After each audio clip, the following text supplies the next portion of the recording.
Callum Rourke had learned to count coins without looking down, a skill born of 3 years spent stretching every dollar between rent, groceries, and his daughter's school shoes. On the morning that would quietly rearrange his life, he sat in a corner booth of a coffee shop on 5th and Larkin, sliding 4 crumpled bills across the table to cover a croissant and a black coffee, the last of his cash until Friday. His daughter Nova, 7 years old, with her mother's stubborn curls, was at school, and he had exactly 40 minutes before his shift at the hardware store 2 blocks over. He wore the same tan jacket he'd worn for winters, its cuffs frayed soft from washing, and he told himself, as he told himself most mornings, that worn didn't mean broken, it just meant used well. He hadn't always counted coins. 6 years earlier, he'd managed a construction firm's logistics division, a job with a title, and a parking spot and health insurance that covered more than the basics. Then the company folded overnight, swallowed by a merger that erased 300 jobs in a single memo. And Callum had spent the following years rebuilding from the studs up, the way he once rebuilt houses. He didn't talk about the fall. He talked about Nova's spelling tests, about the Tuesday farmers market, about small, steady things,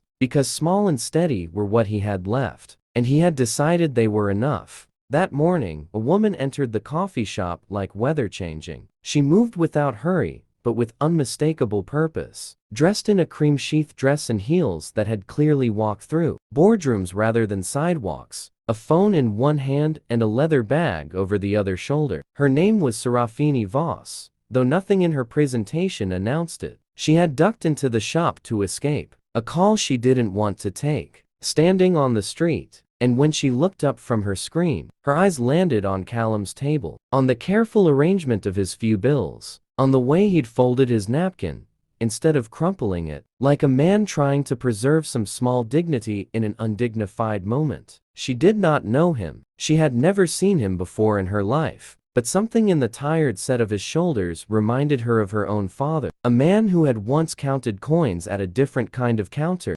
decades before he built the company that now bore his daughter's decisions instead of his own. Serafini did not consider herself sentimental. She had spent a decade proving, in glass towers and negotiating rooms, that softness had no place in ownership. Yet she found herself walking toward his table before she decided to. "Is this seat taken?" she asked, gesturing to the empty chair across from him. Callum blinked up at her, startled by the strangeness of the question in a half-empty coffee shop with a dozen open tables. "No," he said slowly, "but there's plenty of room elsewhere." "I know," Serafini said, and sat down anyway. "I just needed somewhere that didn't feel like it was watching me." He didn't know what to make of her, this polished stranger folding herself into the chair across from his frayed jacket and empty wallet. They talked, at first, about nothing, the weather turning, the renovation happening across the street, the particular burnt smell of the shop's older espresso machine. Callum found himself telling her about Nova, about the school project involving a diorama of the solar system that had taken him 3 nights, and a hot glue gun,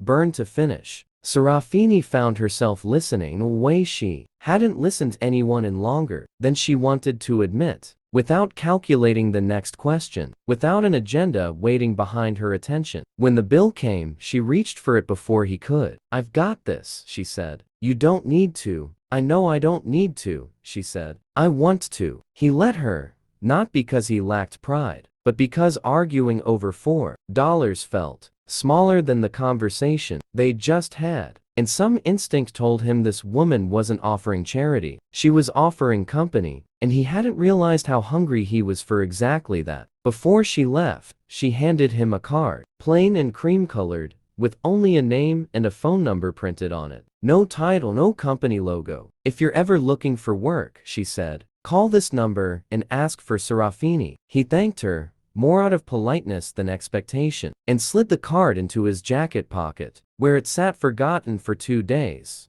beside a grocery receipt and a broken pencil. It was Nova who found it. She'd been digging through his jacket for a stray dollar to buy stickers at the corner store, and she held the card up like a small treasure. "Who's Serafini?" she asked, sounding out the name like a spell. Just someone I met, Callum said, though the memory of the conversation returned to him with more weight than he expected. He turned the card over in his hands that night after Nova was asleep, staring at the plain cream cardstock, at the absence of any title that might explain who she really was. Curiosity, more than hope, made him dial the number the next morning. The voice that answered was crisp and professional, an assistant rather than Serafini herself. Voss Properties. How can I direct your call? Callum's stomach dropped through the floor. Voss Properties wasn't a company he vaguely recognized. It was the company, the one that owned 4 office towers downtown, the renovated warehouse district by the river, and, as he would later learn, with a disbelief that made him sit down hard on his kitchen chair, the very building that housed the hardware store where he'd worked, stocking shelves for 2 years, the woman who'd sat across from him in a coffee shop, who'd asked about his daughter's diorama, who'd paid $4 for his coffee like it was nothing, owned the roof over the job that barely kept his family afloat. He almost hung up. Shame moved through him first, hot and immediate. The particular shame of having been unknowingly transparent in front of someone who held every card. But beneath the shame was something else. Something that had been dormant in him since the merger 6 years earlier. The flicker of possibility that maybe the conversation in that coffee shop hadn't been an accident. That maybe it had been the universe's clumsy, generous way of opening a door he'd stopped believing existed. When Serafini came to the phone,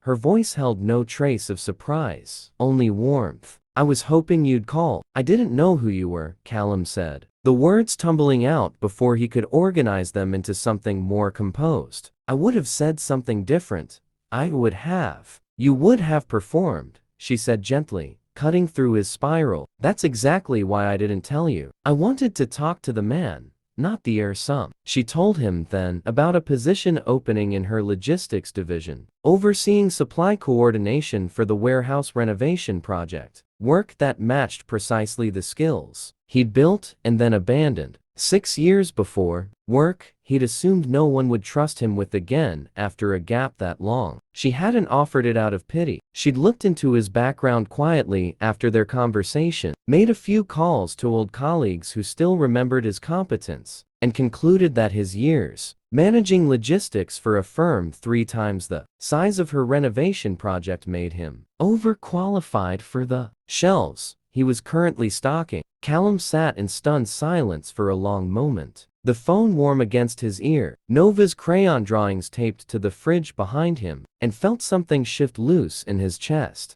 That had been locked tight since the day his old company folded. It wasn't just the job, it was the sensation of being seen, truly seen, competence and struggle both, without either erasing the other. He took the position. 6 months later, he stood in a hard hat on the floor of the renovated warehouse, coordinating a supply chain 20 times more complex than the one he'd lost years earlier, and he no longer counted coins without looking down, because he no longer needed to. Nova's diorama had been replaced by a new science fair project, this one about bridges, and Callum found it fitting, though he never said so aloud, that his own life had needed exactly that.